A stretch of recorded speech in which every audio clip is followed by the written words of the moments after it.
Olá, boa tarde. Estamos aqui agora já ao vivo aqui no nosso Instagram e também para quem nos ouve depois ou assiste no YouTube ou no nosso podcast nas principais plataformas de streaming. Boa tarde, boa tarde. Aqui é Paulo Ganimi, aqui com vocês. Mais uma transmissão aqui ao vivo nesse momento aí de crise, de pandemia, de coronavírus, fazendo aí uma live quase que diária. E já estou vendo aqui a presença do nosso convidado de hoje, secretário Adolfo Saxida, que já vai entrar aqui com a gente. Boa tarde, quem chegando aí tem Carlão Costa, Yara Kim, Sérgio Mendes. Ah, opa, tudo bom, Adolfo? Tudo Tudo bom, bem, Saxida? deputado? Tudo bem, e você? Joia, obrigado aí pelo convite. Imagina, eu que agradeço aqui a ter aceitado participar aqui desse bate-papo e peço desculpas aqui pela necessidade de ter adiado essa conversa que a gente queria fazer ao meio-dia e por conta aí do Colégio de Líderes, que seria ontem e foi remarcado para hoje, agora às 11 horas e se estendeu até quase 1 hora da tarde, a gente teve que adiar aqui para as 15 horas. Obrigado por aceitar. E queria começar aqui, Saxida, o Adolfo, não sei como é que eu te chamo, né? Se é de Adolfo ou de Saxida, Você que secretário manda, também. deputado. E queria começar aqui pedindo para você se apresentar aqui para o pessoal que está assistindo a gente, que está ouvindo a gente, né, que não entende às vezes tanto da estrutura do Ministério da Economia. O Adolfo Saxida, que é o secretário do Ministério da Economia, né, isso é importante frisar, né, e tem um papel muito importante aí nas definições das estratégias econômicas do país. Então, deixar aqui você se apresentar para a gente começar esse bate-papo. Obrigado, deputado.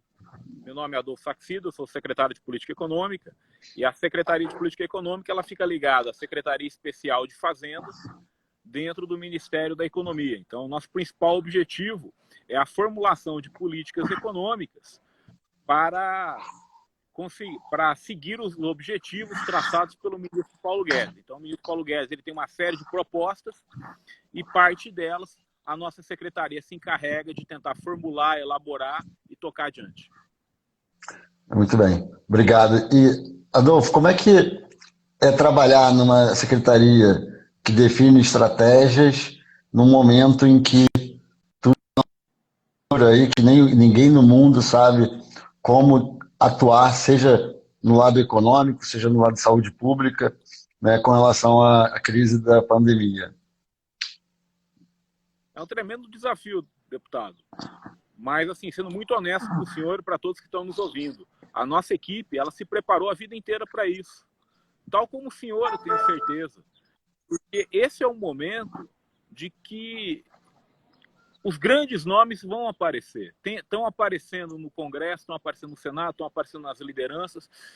E a nossa equipe no Ministério da Economia, ela foi formada muito de pessoas que realmente acreditam que o caminho para a prosperidade é uma economia liberal. É uma economia com mais mercado, com menos, cada vez mais participação dos empresários, mais flexível, com mais facilidade para o empreendedor, para quem quer criar riqueza. Então, esse momento é um momento difícil, mas a equipe é muito experiente e eu repito, esse é o desafio da nossa vida. Então, estamos prontos para ele. Concordo plenamente. E você falou agora sobre a questão de mais mercado, mais liberdade, que a gente tem alinhamento, acho que 100% aí nessa visão sobre a economia, sobre o Brasil. E eu tenho sido perguntado por muitas pessoas, sejam pessoas que discordam dessa visão, ou até mesmo agentes do mercado, pessoas da iniciativa privada, organizações, como é que fica essa visão liberal nesse momento de crise? Eu tenho a minha resposta, tenho dado essa resposta com frequência para as pessoas, mas eu gostaria de ouvir a sua opinião, não só para me ajudar a melhorar, com certeza, mais do que eu sobre esse tema, mas realmente nesse assunto, né? Como é que fica?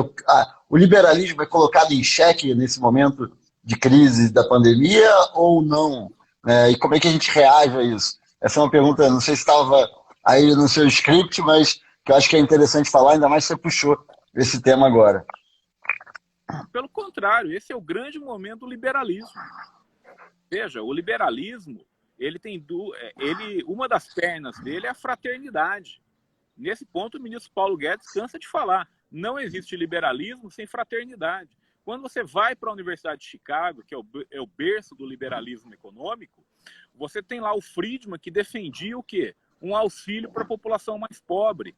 Você tem o Hayek, que também sempre defendeu auxílio à população mais pobre. Você tem, mais recentemente, James Heckman, que também defende auxílio à população mais pobre. Então, não há a menor contradição entre esse momento e o liberalismo. Eu diria mais, esse é o grande momento do liberalismo, porque nós estamos adotando peso. Não é para bombar a economia. O que nós estamos fazendo é preservar empresas e empregos. Por quê? Ocorreu um tremendo choque na economia no período T. O período T+1 é um período de crise, não tem jeito. E o período T+2 é o período de recuperação econômica. O que nós estamos fazendo? As nossas medidas, não é o que alguns têm dito, são os keynesianos com vergonha. Nada disso. As nossas medidas não são para bombar a economia. Elas são para manter a estrutura produtiva viva, funcionando durante a crise, para que no período imediatamente seguinte, T+2, a gente possa recuperar a economia mais rápido. Tanto é que as medidas, todas elas, todas, sem exceção, terminam esse ano. São transitórias, porque essa crise também é transitória. Então, o que nós estamos fazendo é uma aplicação direta da boa ciência econômica, que é o seguinte: nós temos que irrigar o mercado de crédito, temos que transferir rapidamente dinheiro para os mais pobres, temos que transferir dinheiro rapidamente para a saúde e temos que manter empregos e empresas funcionando. É isso que nós estamos fazendo e eu quero agradecer essa oportunidade com a ajuda do deputado Paulo Gamini, que sempre foi um tremendo parceiro nessa questão econômica muito importante para nós. Então, o liberalismo ele vai sair fortalecido dessa crise. Por quê? Porque ele mostra que não há contradição entre ajudar os mais pobres e ser liberal. Adolfo, uma coisa importante que você falou, né, já até dando brecha para a próxima pergunta, questão do keynesianismo, né? Dessa visão de que muita gente está defendendo que o Estado, não só em outros momentos, né? Muita gente defende que o Estado deva investir para conseguir gerar para conseguir alavancar a economia, para que a economia se fortaleça. Isso já era uma demanda que vinha antes da crise do coronavírus, até era uma demanda por conta do fraco crescimento econômico de 2019, que é um outro tema interessante de se falar, mas não é nem a pergunta agora. Mas agora, com a crise do vírus, muita gente está falando, agora vai ter que ter um novo plano Marshall, né, um investimento grande aí do governo para conseguir, quando acabar esse momento de isolamento, a gente poder reaquecer a economia. Como é que você vê isso? Você já deu uma pincelada aí na resposta anterior, mas acho que vale a pena reforçar essa questão, porque é um ponto que é muito cobrado até mesmo por aqueles... Olha, deputado, eu respeitosamente discordo de quem acha que o Plano Marshall é a solução. O Plano Marshall ele é conhecido por ter sido um plano de reconstrução da Europa com maciços investimentos públicos. Nós não temos esse dinheiro no Brasil. Aqui, olha, não é nem questão de você ser keynesiano, aqui é questão de ser realista. A situação fiscal brasileira não permite um plano massivo de investimento. Nós estamos gastando tudo que nós podemos no combate à saúde, no combate à epidemia, mandando dinheiro para a saúde, tentando mandar dinheiro para microempresas, mantendo empregos, estados e municípios. E depois disso, olha só, nós vamos ter que voltar à trajetória de ajustes. Então, o Plano Marshall que eu proponho para o Brasil, e está aqui, vamos propor junto, deputado, já começamos agora, é um massivo processo de privatizações e concessões. É isso que vai destravar a agenda de investimento no nosso país. O que o senhor acha? Agora minha vez de perguntar. O que o senhor acha, deputado? Eu concordo 100%, inclusive, eu fiz uma live algo muito parecido, e a minha resposta, se ela não é idêntica, é muito parecida com a sua, né?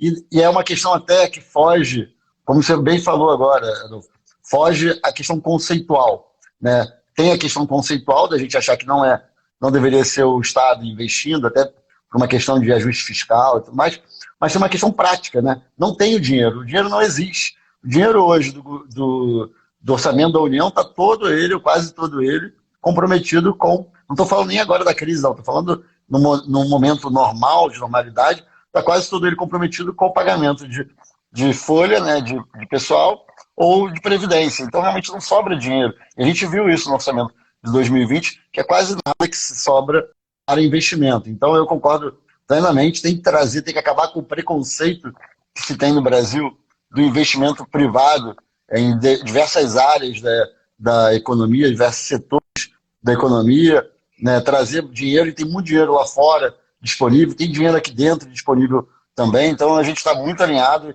e é o que eu tenho respondido e fico feliz que quem está aí tocando, né, a política econômica do Brasil, né, do Ministério da Economia, tem um pensamento bem parecido com o que eu acredito, né, e a gente está bem alinhado nisso, é o que a gente defende, não eu só, como toda a bancada do Novo, a gente defende esse posicionamento.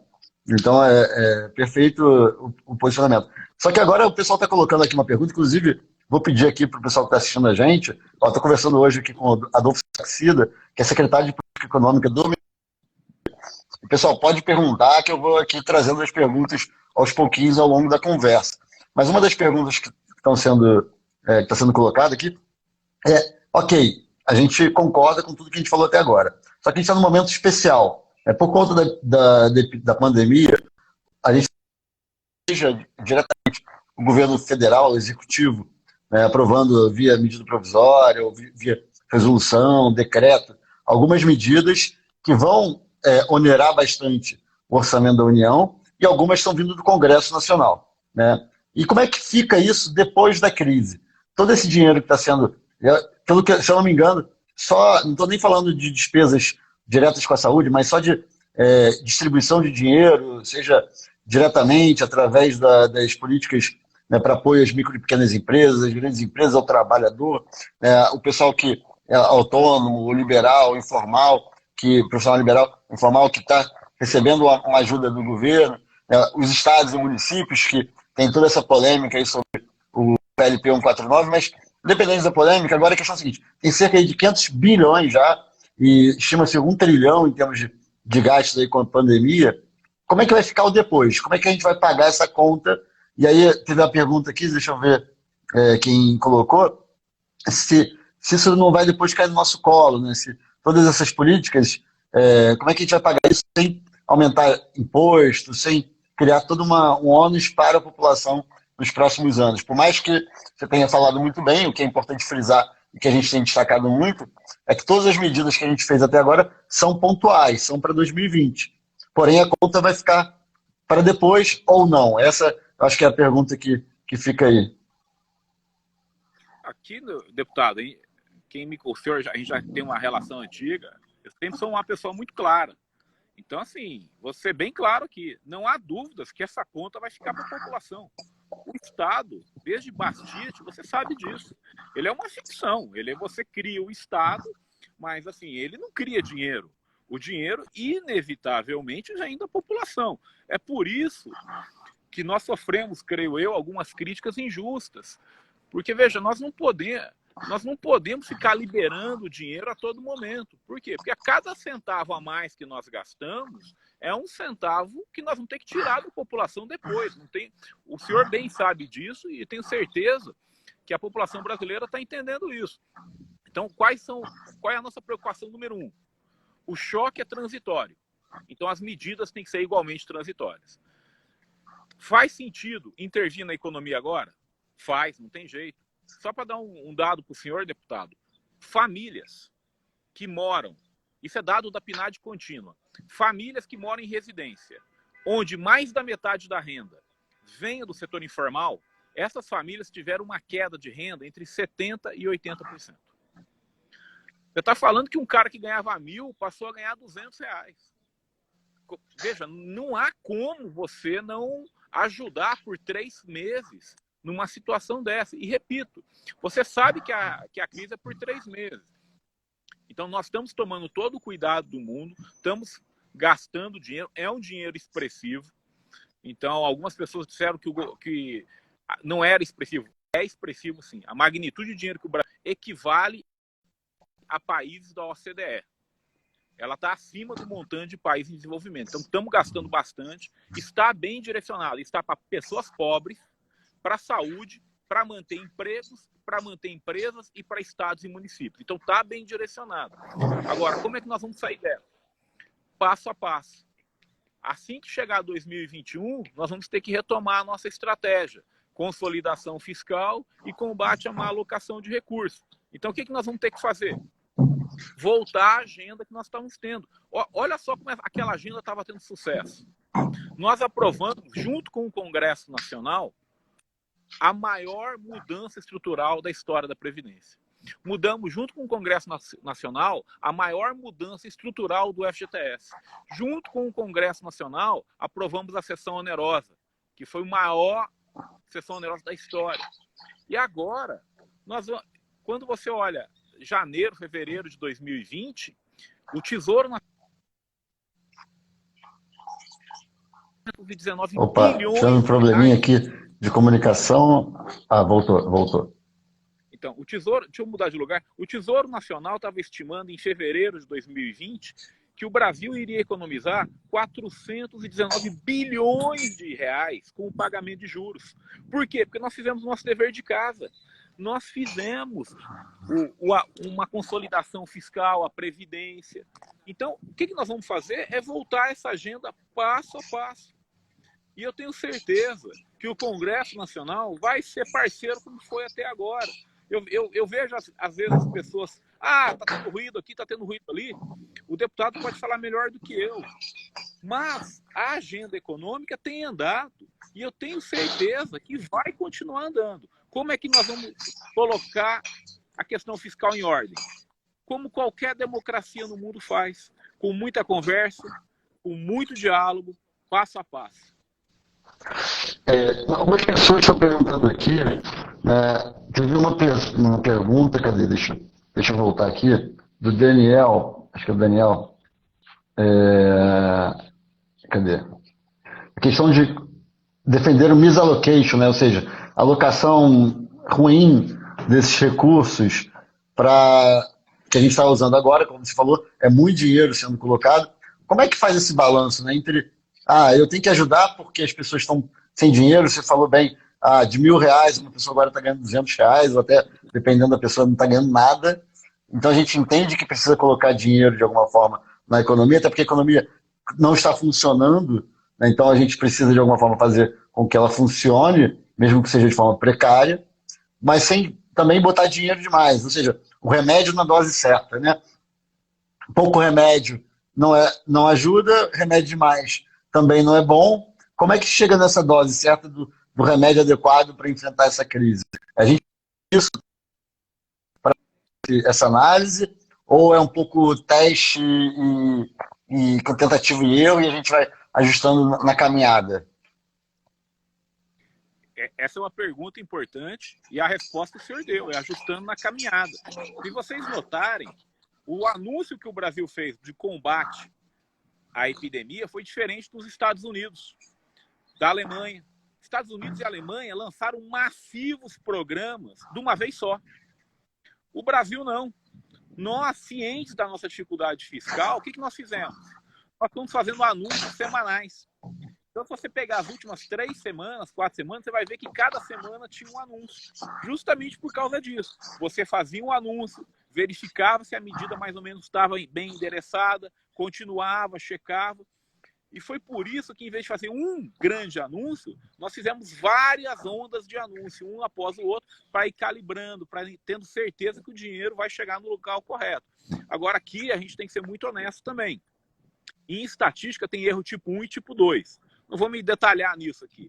Na vida, tem isso também. No momento, a prioridade é fazer o dinheiro chegar onde ele é mais necessário. Então, veja, nós não podemos criar uma estrutura burocrática agora para ficar checando. Tanto é que nós criamos, junto com o Congresso Nacional, o maior programa de transferência de renda da história do Brasil. O auxílio emergencial para informais, ele vai gastar aproximadamente 100 bilhões de reais para 54 milhões de brasileiros por 3 meses. Cada um mês desse auxílio equivale a 1 ano de Bolsa Família. Então, a velocidade teve que ser feita, dada a precariedade e a gravidade da situação. Deixa eu dar outro número aqui. Dados do Data Favela, população que mora em favela tem dinheiro para 2 semanas depois do lockdown. Depois disso começa a faltar dinheiro para comprar comida. Ora, não dá para você esperar criar uma estrutura burocrática. Você tem que fazer o dinheiro chegar logo. Então foi isso que foi feito, com todo o cuidado possível. Mas lembrando que hoje a experiência internacional e a literatura, elas são muito claras. Manda logo o dinheiro para a saúde e manda logo o dinheiro para a população pobre e tente manter empresas e empregos. Por quê? Para acelerar a retomada da economia logo que a gente sair desse período. Adolfo, uma coisa que é importante que você falou agora, eu tenho sido até perguntado por alguns jornalistas, pela imprensa, o que eu acho do excesso de medidas provisórias que estão tendo agora nesse período de pandemia, né? Eu sempre respondo o seguinte: eu acho que a medida provisória não é a melhor ferramenta no momento comum, no momento de crise e tudo mais, e que a gente até deveria trabalhar, quem sabe, um dia para acabar até com a medida provisória, mas dando outros instrumentos para o governo poder entregar e até de forma rápida aprovar algumas medidas do parlamento. É importante que tenha esse instrumento da medida provisória. Inclusive, a gente aprovou algumas, tanto o estado de calamidade pública, como também até a PEC do orçamento de guerra, que até agora voltou agora para a Câmara, mas foi aprovada na Câmara, mas pensando justamente nessa medida, na ferramenta das medidas provisórias. Então, eu acho que agora é normal que o governo edite tantas medidas provisórias, também por isso que você falou. Não dá para apresentar tudo de uma vez só, porque senão a dose do remédio pode ser errada, tanto para mais quanto para menos. Então, eu acho que é o momento de aceitar que a gente vai trabalhando aos pouquinhos para injetando na economia a medida certa. Deputado, deixa eu só aproveitar e agradecer o senhor e a bancada do Novo por todo o apoio que tem nos dado. Então, assim, eu quero só tranquilizar as pessoas, porque às vezes você ouve muito ruído na mídia. Cara, olha só, isso é palavras do ministro Paulo Guedes. Nós estamos num momento único da história. Nós estamos presenciando o surgimento da sociedade aberta. O estranho era antes, que não tinha discussão nenhuma. O normal é isso, é normal. Veja, os poderes são independentes. Agora, quando eu convido as pessoas a olharem os resultados, as reformas econômicas estavam andando. E, de novo, executivo, legislativo e judiciário, nós estamos trabalhando e estamos tendo sucesso, sim. Sem dúvida. O pessoal está perguntando aqui sobre a questão da reforma administrativa, né? A gente estava esperando aí uma reforma administrativa para chegar no Congresso no início desse ano. Final do ano passado, aí veio para o início desse ano, e aí com a pandemia o negócio travou, né? Do novo, uma reforma administrativa, mais uma ideia de uma contribuição do funcionalismo público de forma emergencial, pontual agora. Tem a discussão uma proposta do próprio ministro Paulo Guedes, né, de, em vez de diminuir o salário agora, não ter reajuste pelos próximos 2 ou 4 anos, 3, 4 anos. Como é que, é a pergunta que vem aqui, será que a gente teria como, deveria trabalhar agora numa reforma administrativa por conta dessa crise? Isso se torna ainda mais necessário e mais urgente? Como é que você vê isso? Qual é a importância disso para o governo, para o Brasil, nesse momento de crise? Olha, Paulo, tem um pensador que eu nunca lembro o nome, que eu adoro a frase que ele diz. Ele fala o seguinte: existe o que é urgente e o que é importante. Urgente hoje é salvar vidas. Urgente hoje é fazer o dinheiro chegar na ponta. Então, está um pouco difícil discutir reformas mais profundas em abril, maio e junho. Agora, com certeza absoluta, a partir de julho, agosto, nós vamos ter que retomar a agenda de reformas. Tão logo passe essa pandemia, tão logo essa crise do sistema de saúde fique para trás, nós vamos sim ter que resolver a questão estrutural da economia brasileira. Então, agora, a questão de salário de funcionalismo, nós podemos entendê-la dentro desse contexto de urgência e podemos entendê-la também dentro da questão estrutural. É uma conversa que nós vamos ter que ter, mas, de novo, uma conversa honesta. Os dados que eu citei aqui são muito claros. O desemprego está aumentando a passos largos. Parte expressiva da sociedade brasileira está tendo um brutal ajuste negativo na sua renda. Será que não é justo uma pessoa que ganha 20 mil, 30 mil por mês não pode ser demitido? Será que essa pessoa não deveria estar dando a sua contribuição também? A inflação está em torno de 3%. 2 anos sem correção, sem reajuste salarial, é uma perda pequena para quem ganha mais de 20 mil. Eu só quero ressaltar que nós temos que tirar quem está na saúde e quem está na segurança. São áreas que, no momento atual, são áreas-chave. Mas outras áreas, na minha visão, é uma questão moral, não é nem econômica. Todo brasileiro está dando a sua contribuição. Não é justo que uma classe fique de fora. Eu faço uma pergunta para você, deputado, e para todos que estão nos ouvindo. 20 milhões de brasileiros simplesmente não tem nenhum dia de férias por ano. Por quê? Porque estão no setor informal. Tem que trabalhar, não tem férias. Será que é justo uma classe ter 60 dias de férias por ano? Essas questões, nós, enquanto nação, vamos ter que conversar. Agora, isso é uma questão estrutural. Tem que ficar para depois. Mas o convite está aberto e a discussão tem que ser honesta. Agora, sendo bem claro, eu acho que no momento atual deveria sim o salário do funcionalismo público, para quem ganha acima de 20 mil por mês, tinha que estar congelado por 2 anos. Perfeito. O que a gente tem aí de expectativas? Vamos considerar que a crise, pelo menos no nível que ela está, dure aí mais 2 ou 3 meses, quem sabe aí 6 meses, se somar os impactos que vão sobrar ainda, não do fim da atividade como está agora, econômica, mas de uma desaceleração, principalmente em alguns setores, né?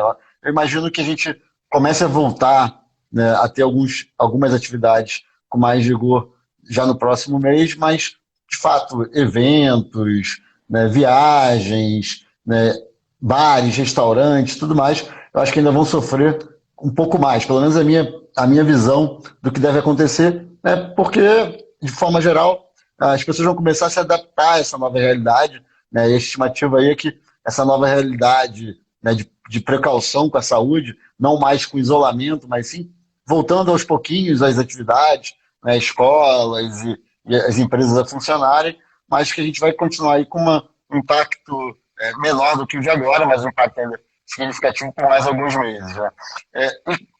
Uma vez isso encerrado, esse ciclo encerrado, como é que você vê o depois, né? Além das reformas estruturais que estamos fazendo, o que a gente tem que fazer, né? O que o Brasil vai precisar, como é que a gente imagina um Brasil 2021, né, vendo essas reformas estruturais e vendo também esse resultado do impacto da crise. Qual é a sua visão para o Brasil? Otimista, pessimista, realista para o próximo ano? Deputado, eu sou um otimista por natureza. Eu sempre acho que as coisas podem ficar piores, né? Então, é uma frase famosa, né? Mas deixa eu dar minha visão bem clara aqui. O Brasil, hoje, ele me parece muito com uma comédia romântica muito ruim que eu vi há muito tempo atrás. Essa comédia romântica era mais ou menos assim. Começava o filme, uma mulher saía correndo para ir pegar o metrô. A hora que ela ia pegar o metrô ia embora. Aí o filme começava de novo. E era a mesma mulher correndo para pegar o metrô. Só que dessa vez ela entrava no metrô. E a história do filme era essa. Era a vida da mulher que entrou no metrô contra ela mesma, que não conseguiu entrar no metrô. A mulher que entrou no metrô chegou em casa mais cedo e pegou o namorado com a melhor amiga. foi um desastre, sofrimento. Aí ela descobriu que a vida dela não estava legal, o emprego não era bom.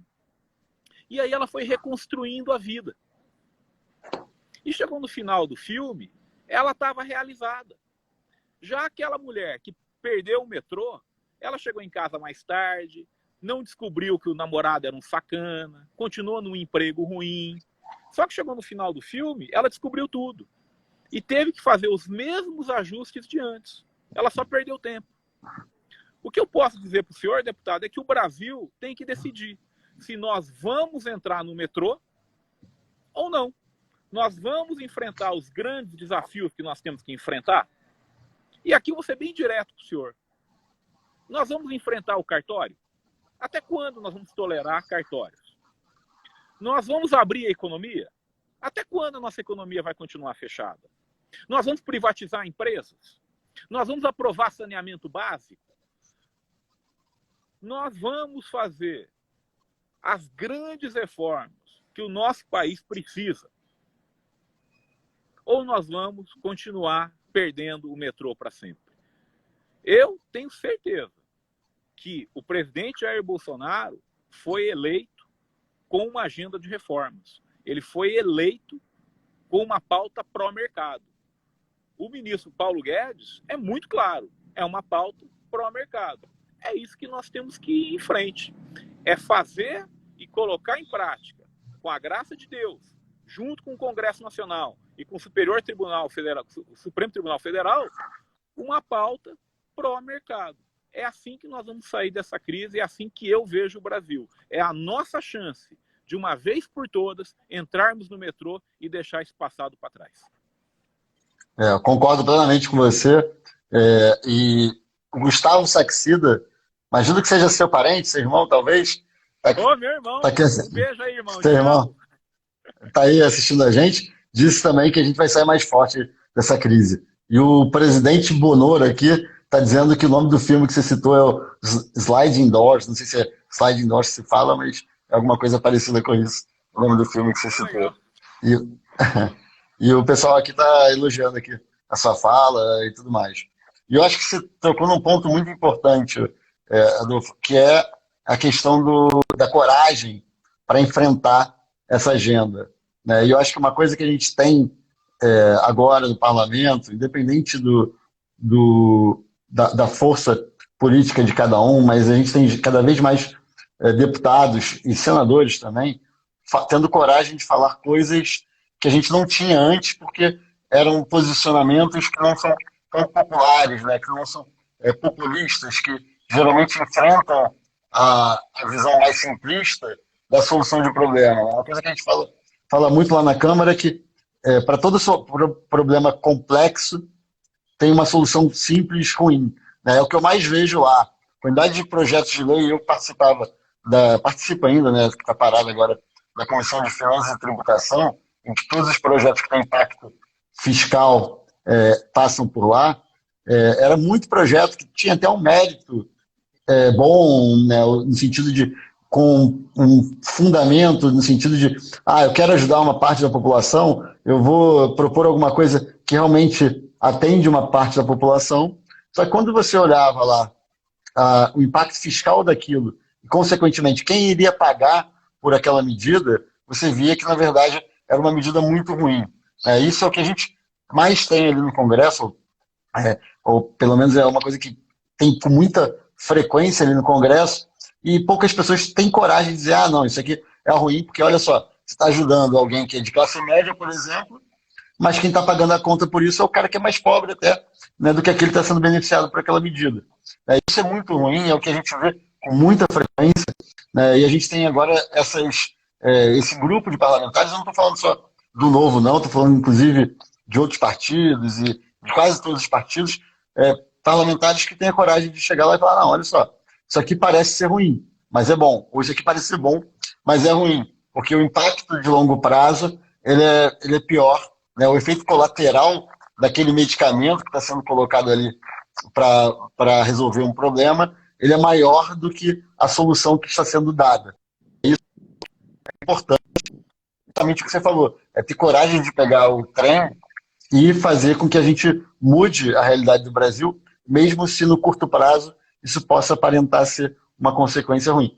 E aí eu vou até falar um pouquinho sobre o resultado de 2019, que por mais que a gente já esteja em abril, e que a pauta coronavírus esteja dominando aí o tema, mas foi uma coisa que a gente ouviu muito, né, nós liberais e que defendemos a pauta econômica do ministro Paulo Guedes, do presidente Bolsonaro, que a agenda econômica do governo não funcionou em 2019, porque o resultado não foi bom, né? Eu discordo, mas eu acho que seria legal você falar um pouquinho sobre isso, né? Por que o resultado foi ruim e por que o resultado, não sendo o que a gente imaginava, ele não coloca em xeque a política econômica. Eu imagino qual seja a sua resposta, mas acho que é legal trazer isso aqui para quem está assistindo a gente e ouvindo a gente. Deputado, olha só, os resultados econômicos, eles estavam inegáveis.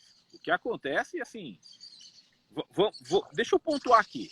No primeiro trimestre, no primeiro semestre do ano, houve um problema na safra agrícola, no começo da safra agrícola brasileira. Houve Brumadinho, que foi uma tremenda tragédia do nosso país. Ocorreu um problema entre Estados Unidos e China. Teve um problema com a Argentina, que prejudicou nossas exportações. Então você coloca aí 3 ou 4 choques negativos no primeiro semestre. O segundo semestre de 2019, deputado, foi o melhor segundo semestre da economia brasileira desde 2013. No final do ano, o Brasil já crescia a taxas anualizadas de 2,2% ao ano. Então, o que acontece é que o primeiro semestre do ano passado tiveram um conjunto de choques negativos grande. Agora, quando você passou por eles, a aprovação da Previdência, repito, o Tesouro Nacional estimava que o Brasil economizaria 419 bilhões de reais em pagamento de juros em 4 anos, só por causa das mudanças que nós fizemos. Então a economia estava andando. A taxa de juros, ela estava numa mínima histórica. Você sabia que esse efeito ia se materializar. Você sabe que uma queda nos juros leva de 6 a 9 meses para ter efeitos reais na economia. Então você sabia que no segundo trimestre ia ter efeito real. Quando você pega todos esses dados, a economia estava sim caminhando para uma trajetória de crescimento. Agora, não nos enganemos. Muitas reformas foram feitas, mas muito mais reformas precisam serem feitas. O Brasil ainda é um país fechado. O Brasil ainda é um país que tem uma insistência, me perdoe aqui, de repente o linguajar, de transferir dinheiro do pobre para o rico. Está errado isso. Nós temos que A Previdência era um bom exemplo, né? Então, assim, nós temos que parar com essa mania de pegar dinheiro do pobre e passar para o rico. Nós temos que parar com essas políticas. Então, o que eu quero dizer é o seguinte. Ano passado, a maior reforma estrutural da história da Previdência. A maior reforma estrutural do FGTS. Cessão onerosa. Queda brutal na taxa de juros. Queda brutal no pagamento de juros. A economia estava andando. De 3 grandes contas que nós temos, 2 foram endereçadas. Previdência e pagamento de juros. Estava faltando um ajuste na administração pública. Por quê? Para tornar as coisas mais eficientes. Eu pergunto, eu dei aula nos Estados Unidos, deputado. Eu chegava lá na Universidade do Texas, onde eu dei aula, e falava o seguinte, onde você se vê daqui 10 anos? As pessoas respondiam, eu quero ter uma startup. Eu quero trabalhar numa multinacional. Eu quero viajar o mundo fazendo caridade. Só teve uma resposta que eu nunca ouvi lá. Nunca. Em compensação, quando eu voltei para o Brasil, eu dava aula aqui, eu perguntava para os alunos, onde você se vê daqui 10 anos? 90% davam a mesma resposta. Você que está me ouvindo, que resposta era essa? Fazer concurso público. Que queria passar em concurso público. Nós nada contra servidor público, eu sou servidor público, mas nós não podemos ter o sonho de toda uma população de ser servidor público. Não é assim que uma economia funciona. E está desalinhada assim. Porque você tinha salários para uma pessoa de 22 anos, Ela acabou de sair da faculdade, ela passava num concurso ganhando 20 mil por mês, sem poder ser demitida. Veja, não existe essa estrutura de incentivo em nenhum lugar do mundo.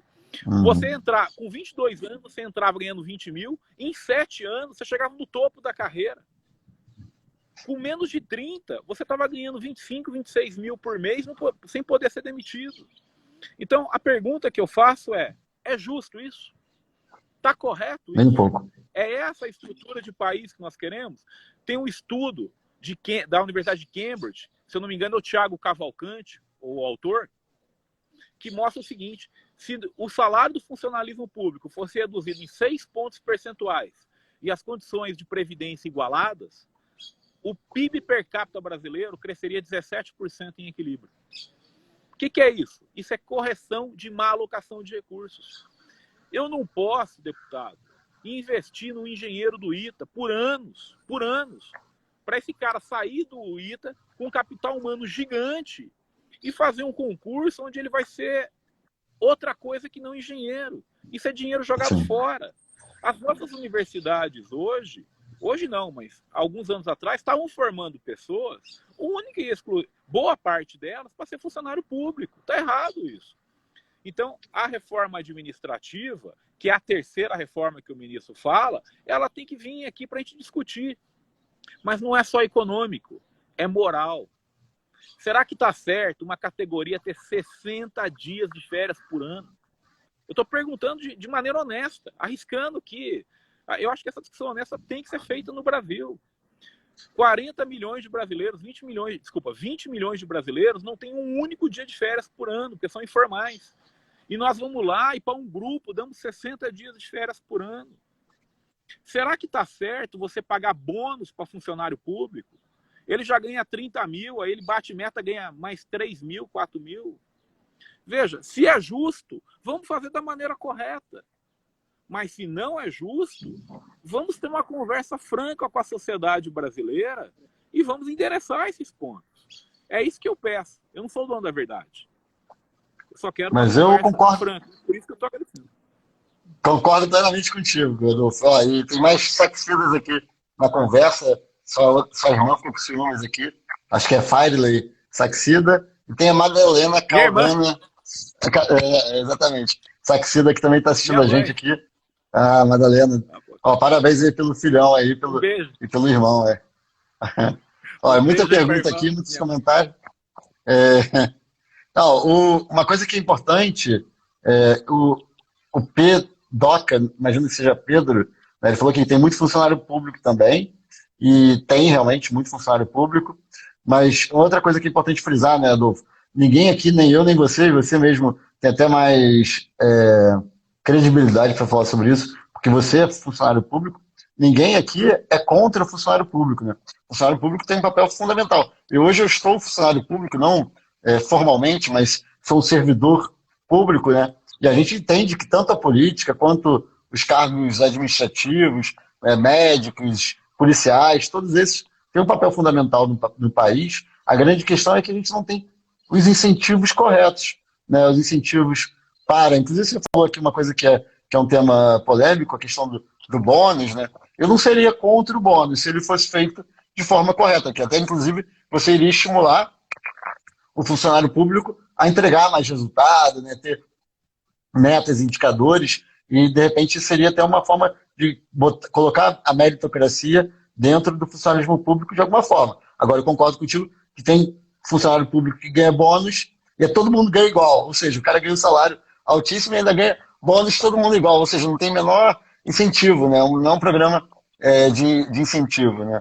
Então realmente tem que rever toda essa estrutura, e tem gente que ganha muito, como você falou, e tem gente que ganha pouco, tem que ganhar mais no funcionalismo público. Então não é uma questão de achatar salário, de cortar funcionário, é rever a estrutura de salários, melhorar a estrutura para algumas carreiras, rever para outras carreiras, né? E uma coisa que está sendo pautada aí, talvez vá para a pauta, inclusive estava na pauta semana passada, não foi votada a tempo, mas deve voltar amanhã ou depois, pelo menos a urgência daquela questão dos super salários, né, do extrateto.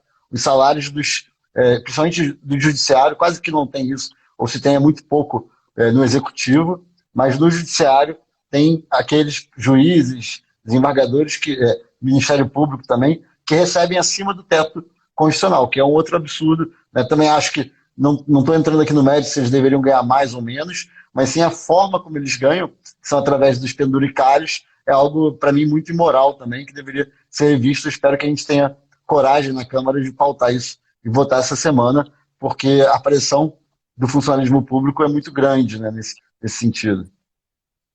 Não, perfeito, deputado. E acho que o senhor foi muito bem quando o senhor colocou. O funcionário público tem uma função fundamental na sociedade. Existem funcionários que realmente precisam ganhar aumento, porque realmente estão mal. Agora, o que eu convido é uma reflexão honesta de toda a estrutura. É isso que nós temos que fazer. E, de novo, o nosso país merece isso. Isso não é uma questão só de A ou de B. É uma questão que, de novo, ela transpassa partidos. Ela é uma questão muito simples. Alguns estados hoje, alguns municípios, parte expressiva da folha de pagamento deles é única e exclusivamente para pagar salário. Veja, aí você paga o ativo, o inativo, você paga igual os dois, o bônus. Então, assim, essa discussão ela tem que ser feita de uma maneira honesta. E, de novo, todos queremos o melhor do nosso país. Eu acho que é isso que a gente tem que avançar. É isso aí. E saindo agora um pouco da pauta macroeconômica, né, das pautas maiores do país, entrando um pouco nas pautas setoriais, né, a gente tem aí, você falou já um pouco do saneamento básico, que além de ser uma questão de dignidade, uma questão de saúde pública também, mas é uma área que pode trazer muito investimento, né? Mas a gente tem outros setores também, como, por exemplo, o gás, energia de maneira geral, bioeconomia, que é uma pauta que eu dei bastante atenção no ano passado, continua sendo uma pauta importante. O que você vê aí de reformas setoriais que a gente poderia estar atacando agora para ajudar também nesse desenvolvimento do país, tão logo a gente passe dessa crise de curto prazo aí do coronavírus? O senhor citou duas pautas que são fundamentais ao ministro, né? O ministro Paulo Guedes já deixou muito claro que o choque da energia barata e o saneamento básico são prioridades. Então, eu acho que é esse o caminho. E o caminho, de novo, nós não temos que inventar muito. Outros países já avançaram. O que acontece é o seguinte, nós conseguir colocar uma discussão clara para a sociedade e transparente. Porque aqui, deputado, ninguém é o dono da verdade. Essa é a beleza da democracia. É a coisa poder ser discutida abertamente. Se outros modelos são melhores, tudo bem, vamos para outros modelos. Agora, será que o saneamento básico funciona no Brasil hoje? Eu acho que não, basta você olhar os dados. O gás, tá nítido que está com um problema nesse mercado. Você tem que avançar nessa agenda. Então, essas coisas setoriais, elas têm que andar. Eu, particularmente, gosto muito de uma ideia de montar uma central de recebíveis imobiliário, que é para você conseguir dinamizar o mercado de crédito. Aí você fala, mas isso aí é um choque artificial de crédito. Não, nada disso. Nossos seguidores de Mises podem ficar tranquilos, não é nada disso, não. O que acontece é o seguinte, a garantia no Brasil, ela é muito mal aproveitada. Então, quando a garantia é ruim, o acesso ao crédito é ruim. Então, nós temos que ter o quê? Uma central que melhore a eficiência de garantias. Deixa eu dar um outro exemplo. A lei de falências no Brasil tem que avançar. Quando você olha a lei de falências, é impressionante. Eu convido a todos que chegam de avião a Brasília, quando o avião aterrissar, olhem do lado esquerdo. Vocês vão ver o avião da Transbrasil parado, apodrecendo. Aquilo é dinheiro jogado fora. Uma empresa no resto do mundo, nos Estados Unidos, quando ela quebra, ela rapidamente ela é comprada por outro e o capital dela volta para a linha de montagem, volta para a produção. Aqui no Brasil, uma empresa quebra, é 20 anos na justiça.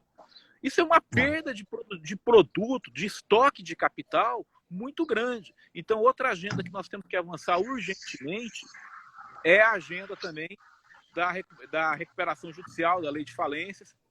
Deputado, olha só, eu agradeço muito. Eu tenho que ir para outra reunião agora. Peço desculpa, mas é feriado. Pô, imagina. Todo está trabalhando. Como o senhor também está trabalhando. Também, Mas isso dá aí. tempo para mais um minutinho.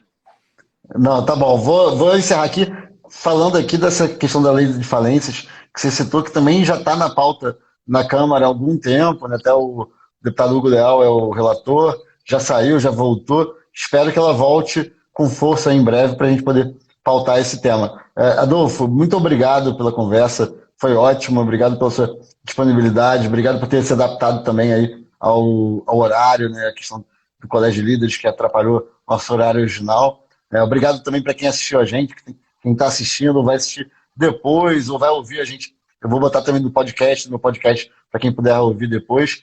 E muito obrigado mais uma vez. E passar aqui a bola para você fazer suas considerações finais, se despedir do pessoal e passar uma mensagem aí de otimismo também, que eu acho que é importante nesse momento de crise agora. Deputado, eu sou um fã de carteirinha de Churchill. Então, o que eu posso dizer para todos que estão nos ouvindo, este não é o fim, não é nem mesmo o começo do fim, mas talvez seja o fim do começo. As medidas econômicas, com a graça de Deus, com a ajuda do Congresso Nacional e do Presidente da República, ficaram prontas a tempo, antes da crise de saúde bater forte no Brasil. Nós estamos começando uma segunda etapa agora. A etapa onde nós teremos algum sofrimento em abril, maio e junho. A crise, ela continua forte. Mas a partir de julho, nós vamos voltar com força. Julho, agosto, as reformas voltam, a pauta econômica volta e o nosso país vai ser exemplo para o mundo. Como bem disse o ministro Paulo Guedes, nós vamos aproveitar essa crise para tirar todas as lições e, unidos como uma grande nação, temente a Deus, vamos sair dessa mais fortes e mais unidos e vamos fazer as grandes reformas que o Brasil precisa. Em outras maneiras, nós vamos entrar no metrô. Obrigado, deputado. Isso aí. Obrigado a você, Adolfo. Muito obrigado pela participação. Bom trabalho aí. A gente continua à disposição para ajudar nessas pautas econômicas, né, que a gente tem muito alinhamento aí com as pautas, com a agenda do governo nesse sentido, né? Muita gente acha que o novo é base do governo, não é, mas o que é bom, o que a gente acredita, a gente concorda e vai votar sempre junto no que é importante para o Brasil. Então, pode contar com a gente sempre que o governo estiver fazendo as coisas certas, e nessa parte econômica a gente sabe o que está fazendo e a gente vai estar apoiando vocês. Obrigado mais uma vez, bom trabalho, parabéns e obrigado aí pela live, por todo o ensinamento aí que foi muito bom. Eu que agradeço toda a ajuda que o senhor tem nos dado, deputado. Muito obrigado. Um abração, tchau, tchau.